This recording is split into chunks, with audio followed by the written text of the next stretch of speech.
Hi, I'm Mara Webster with In Creative Company, and today I'm excited to be talking about the wonderful series, The Girls on the Bus. We are joined today by creator, executive producer, and writer Amy Chozick, along with showrunner, executive producer, and writer Rina Mimoun, production designer Curt Beech, costume designer Claire Parkinson, set decorator Erin Blake, and composer Blake Neely.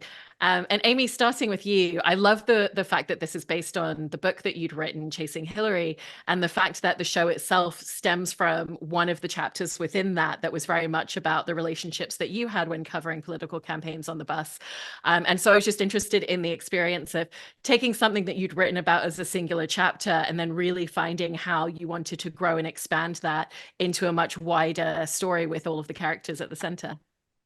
Yeah, well, it was a really collaborative process, starting with Greg Berlanti, kind of identifying that chapter. We were both in agreement that we didn't want to relive 2016 or have this be kind of a lightly fictional retelling of what we all watched play out. And Greg identified this chapter, as you said, the girls on the bus, about all these friendships that were forged on the campaign bus. But not just that, the fact that this predominantly male field had suddenly become almost all women, and not just because a woman was running, and kind of how that changed the dynamics on the bus. So he was intrigued by that, and from there the springboard was these four very different women that Julie Plec and I dreamed up, and that allowed us to really get into the debates, not just about their different backgrounds, but about journalism, about the world, about their personal lives.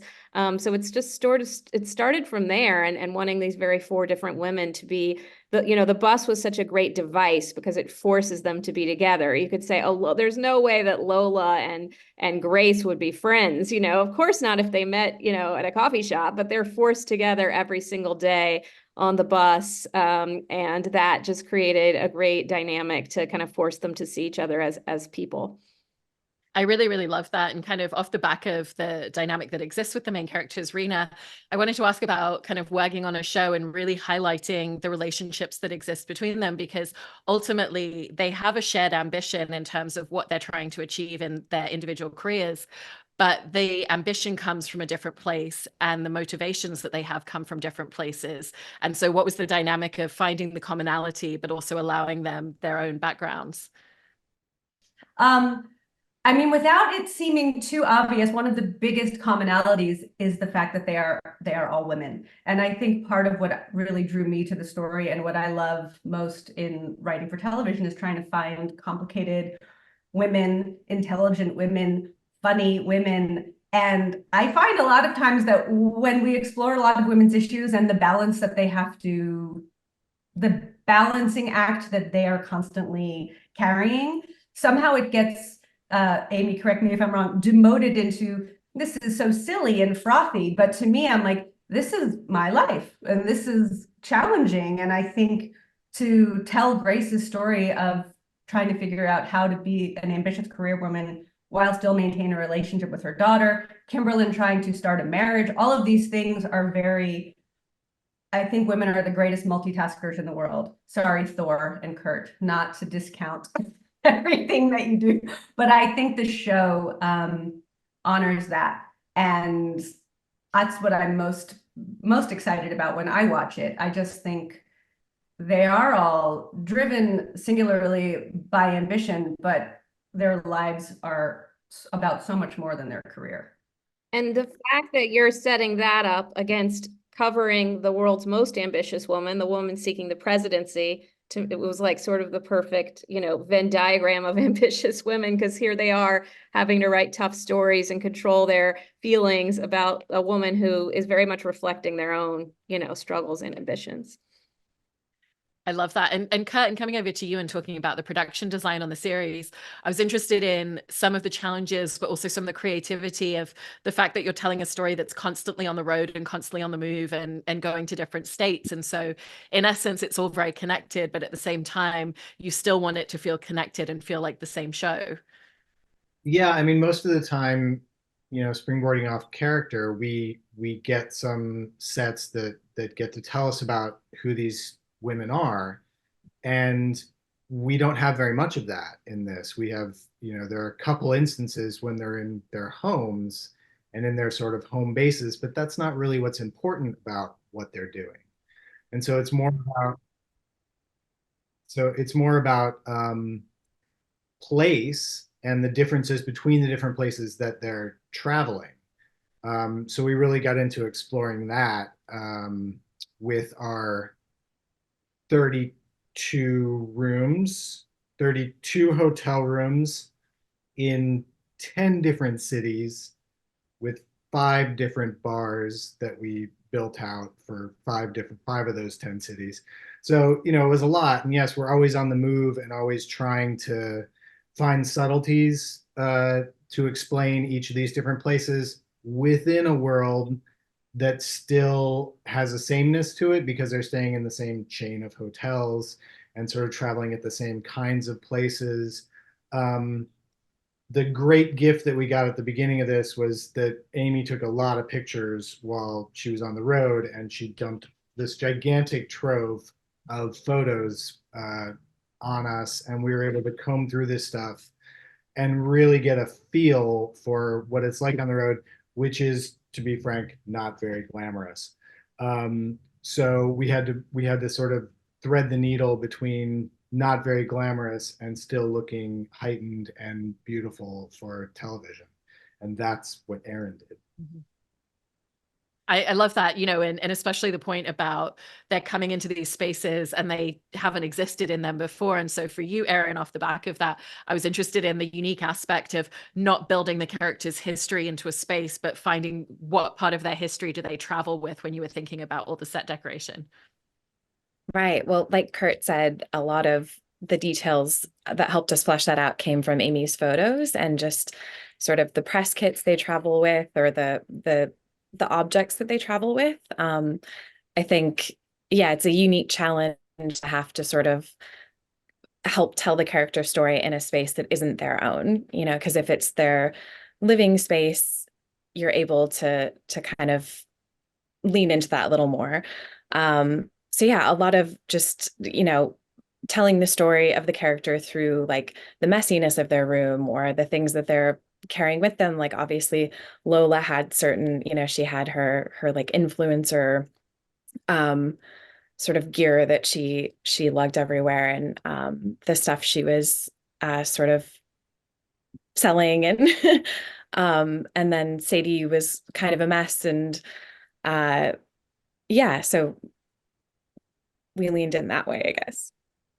That's so great. And Claire, in terms of talking about the costumes, there's almost kind of two sides to who each of the characters are with their costumes, because there's who they are when they're in the workplace or on the bus, and they're very aware of the fact that they're presenting to the world and how they're being perceived, particularly in the world of journalism and covering politics. And then there's who are they when they're hanging out in the hotel room, or we do have scenes throughout the show where we see each of them in their hometowns or with family members. And so that's obviously a little bit of a different dynamic. And so how did you and your team set about thinking who are they professionally and who are they personally through costume?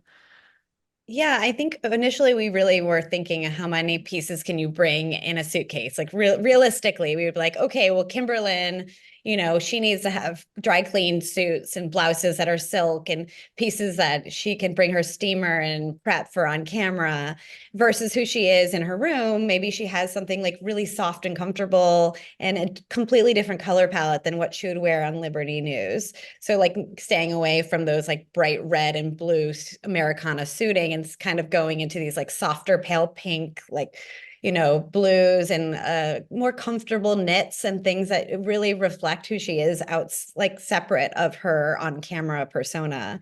And then we thought about, Sadie kind of being who she is all the time. She doesn't really adjust necessarily for when she's on the trail. Like maybe she does bring her corduroy pants, but she's still wearing her vintage jeans and she's comfortable and she's confident.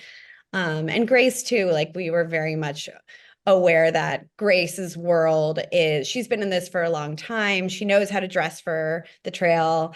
We talked about her being influenced by like a lot of powerful female icons, and same with Sadie, and Sadie influenced by writers like Joan Didion and Hunter S. Thompson. And for Lola, kind of like what Erin was saying, we were like, oh, she can be the one who's getting gifted influencer pieces to wear. Like she doesn't have to have a closet of pieces that she's repeating, like Grace. And Grace's scarves bringing like the pop of color and some excitement to her more simple uniform way of dressing. And then we also like really looked at the scripts and said, oh, well, Sadie went home in this episode. Let's switch her coat. Let's give her like a cool denim duster. Or Grace went home in this episode. Let's say that she got some dry cleaning, or her husband helped her, send something. So we were being like really practical, but like Curt said, they're like very aspirational too. So it doesn't feel like your kind of typical political show. I think Amy and Rina, we all talked about this early on. Like we wanted to have fun with the fashion. We wanted it to, be punchy and bold. We didn't want it to be, even for Kimberlyn, just like boring, simple suits or dresses. We wanted her to have all different cuts and shapes and colors that you don't normally see on the trail or in a lot of journalism, even on camera. No, there's such great details. And Blake, in terms of talking about the music composition as well, I love that with any show, you get the opportunity to create the foundational sound of what that show is going to be. But then especially with the fact that there's almost, in essence, these chapters in each stop off place that they go, it gives you an opportunity to have really unique elements or to kind of build and grow upon what you've built as the central foundation. So what was the experience of coming up with the initial sound of the series and then finding those little intricacies and individualities?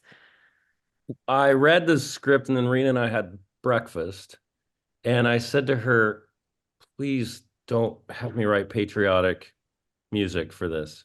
I don't want to score the politics. I want to score the road trip. Let's have like a fun road trip with this through the Midwest. And along the way, we went from guitars to banjos to even ukuleles. I know it's Hawaiian, but it still sounds cool. And I said, I've never done a score like this where it's just gonna be a 5-piece country band, and you've got to trust me because my demos are gonna sound terrible until we get in there with the band. And we had so much fun. We would every week our little comedy country band would assemble at my studio, and we'd play down these cues, and Rina would be here. And we just kind of tweaked it as we went. There's some very emotional stuff, obviously, but I think the most fun is the fun in the score and the kind of hoedown nature of these gnarly places they're having to go and stay in. And I think the score fit with the production design, with the costumes, with everything. Yeah, everything's so incredibly cohesive. It was brave of Greg and Rina to say, yeah, sure, we'll score it like that. I love it. And Amy and Rina, in terms of talking about the way that you've kind of arced the story with the main ensemble of characters as well, I love the fact that you have these women who may not have found each other in their day-to-day life if they weren't suddenly thrust into this situation, but they become this real found family and support network for each other in so many ways. And it feels like they succeed the most professionally when they're the most supportive of each other on a personal level. And so as you were shaping out each of their storylines, how did you kind of find those moments of the supportiveness translating into professional success at the same time as well? That's interesting. It's funny. I think it really is, because I've been very excited and sort of watching it as it's been airing on Max right now. And you really do, it's really stepped out very slowly. And the first one is Grace and Lola, who are arguably on the most opposite ends of the spectrum. And we right away in episode 2, you sort of see them come head to head with their philosophies.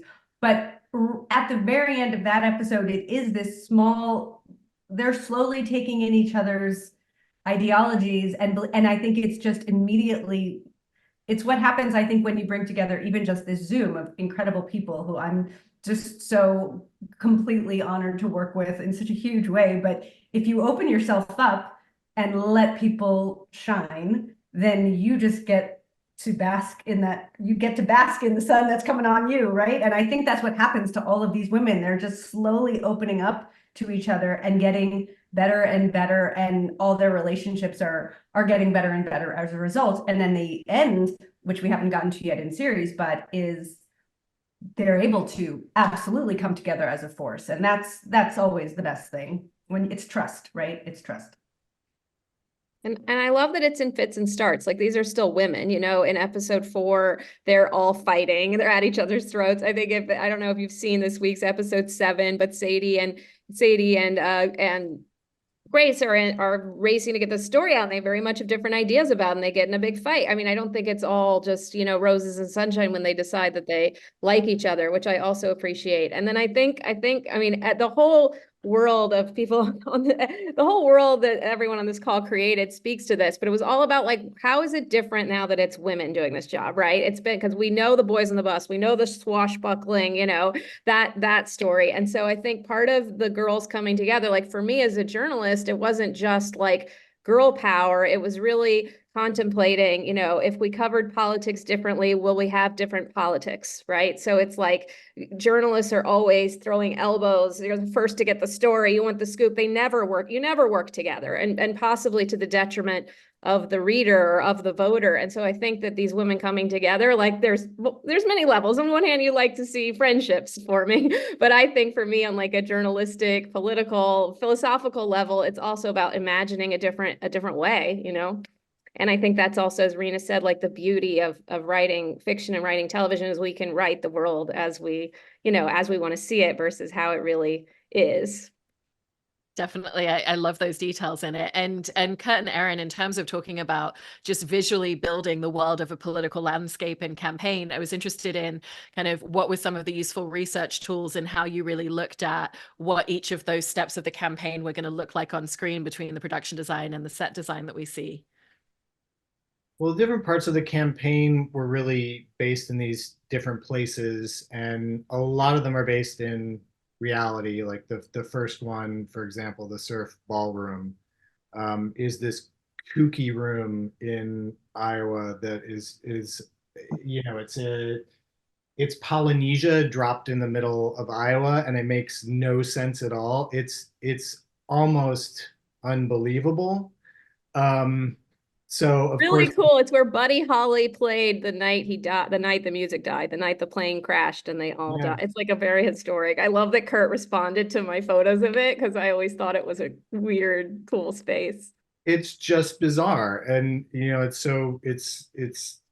almost too real. So we of course went and did a version of that as well. And you know, each of the stops is a little bit different until we finally get to, you know, the gigantic ending. But it is a matter of just setting up something that looks and feels real. And I know some people are going to see that in the first episode and be like, this is so bogus, but it's not. And that's part of what's amazing about this story, is that as simple and as strange as everything looks, it's all very grounded in reality. And I feel like that was part of our job, was to give a pretty neutral, realistic background for all of this action to happen in. The scenery should not take over at any point in the show. I used to say, I told these guys at the beginning, like, scenery is not funny, and it should never be funny.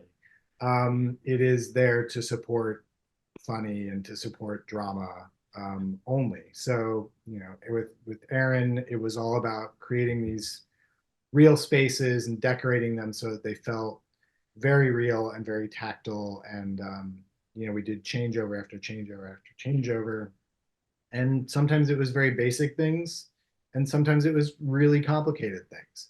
And Erin can talk about sort of the breadth of what she did to do that.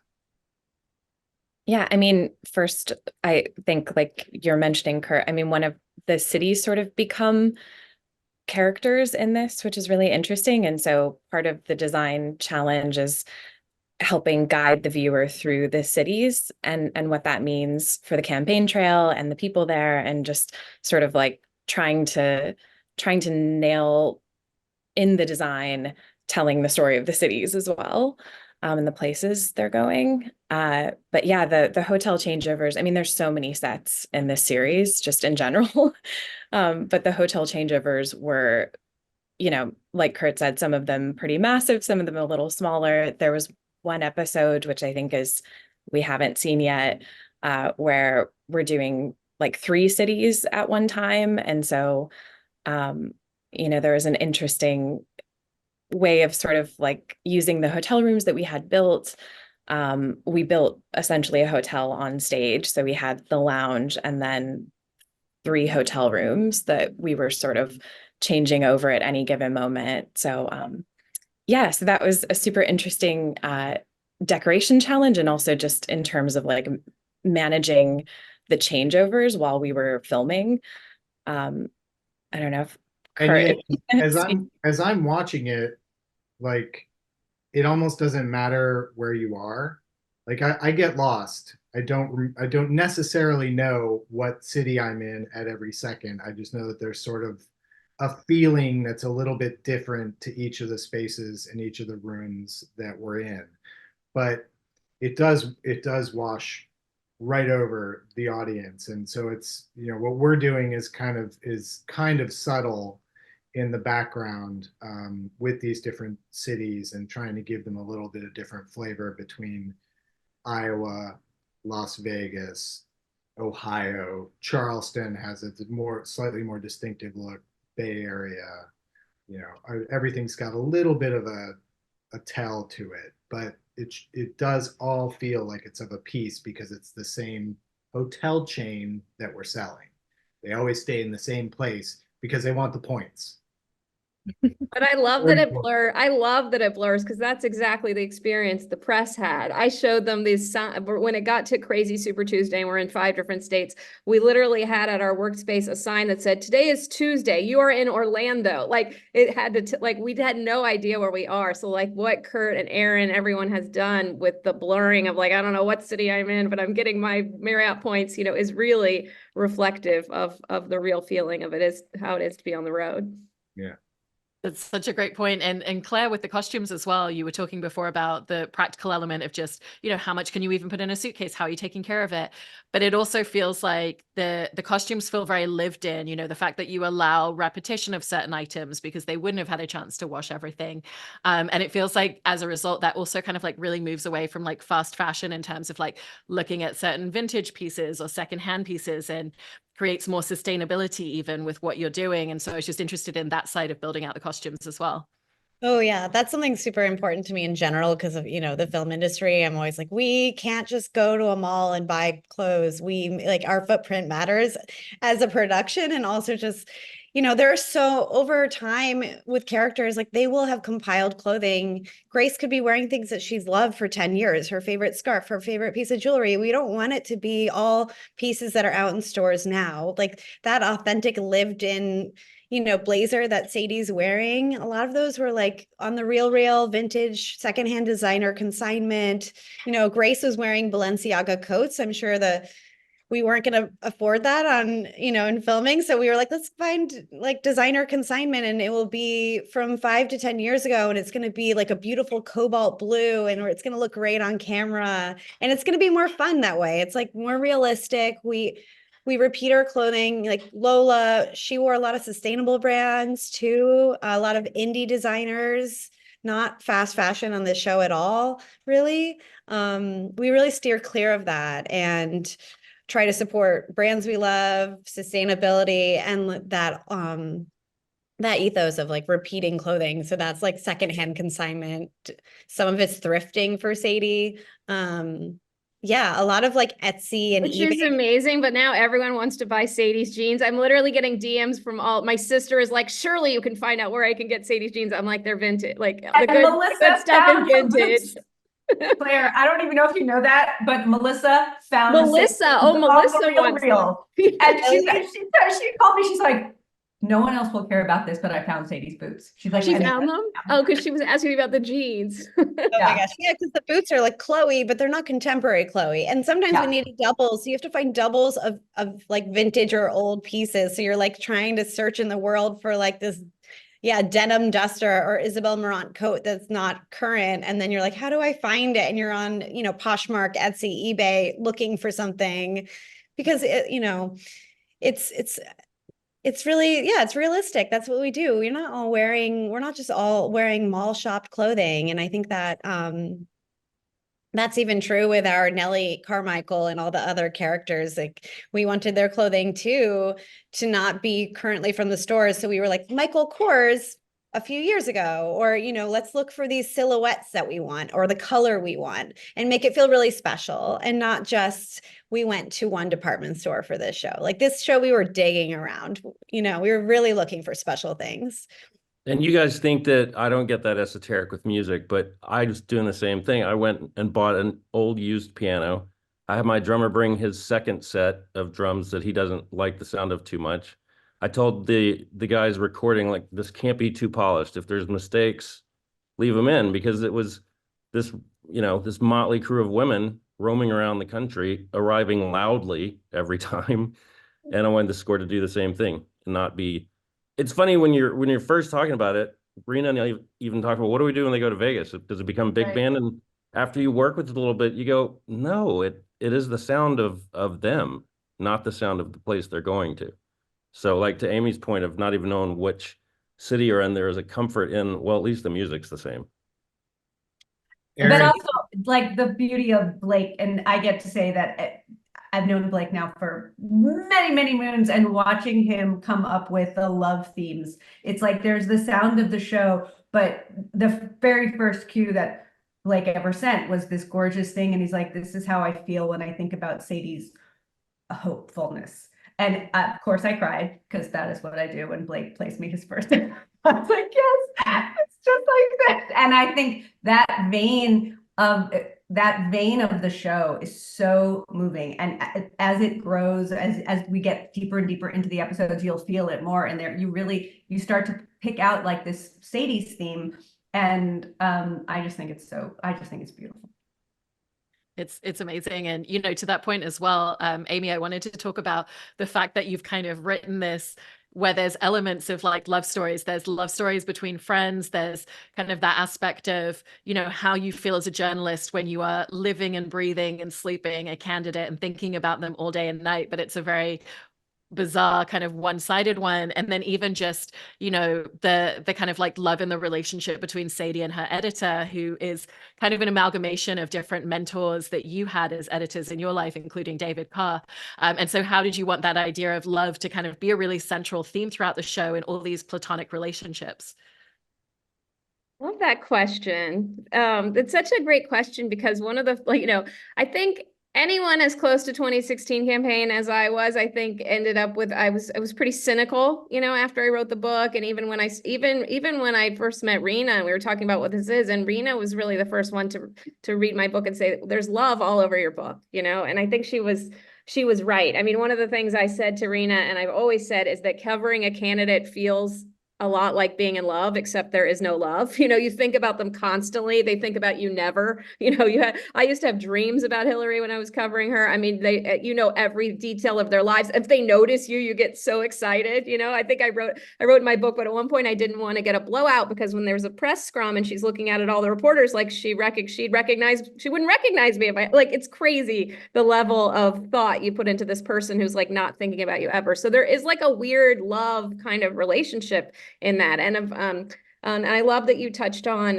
the Bruce relationship, because I think, to me, that is one of the central love stories of the show, the Sadie and Bruce relationship. And I don't think it's something that you really understand unless you're in that world, how close you become with your editor, particularly if you're a journalist who is not in the office, right? You're covering a war zone, you're covering a campaign under extremely high pressure circumstances. They're the only person you have. They're like your lifeline, you know, to the office, to everything. And they really become like a therapist also. You know, it's not just like fixing your copy. It's and Griffin Dunn, I don't know if you know, he has this illustrious journalism background. Joan Didion was his aunt. Dominic Dunn is his father. And so when he read the script and we talked to, he didn't know David Carr, but he, of course, like knew of him. And when we talked about my inspirations for the show, and we both got like very emotional about journalism. And I think we have a similar nostalgia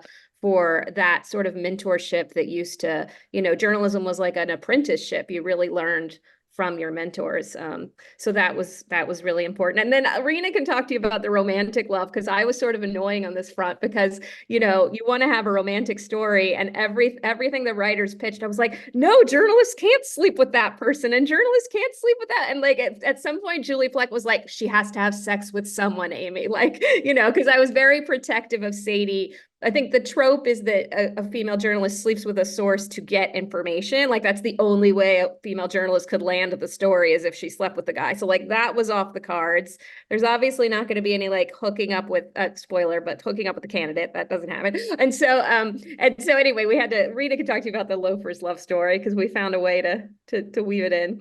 It was, yes, it was, I agree, necessary. But I have to say, now that we have aired and sort of seeing some of your action, Amy's, everything Amy said was so well-founded, because as someone who does tend to live more in television and creating soap, I'm like, I had the same feeling of, well, she has to be with, so she has to like somebody. Something has to happen. The bartender at the Marriott, you know, only goes so far. Yeah, like different Marriott.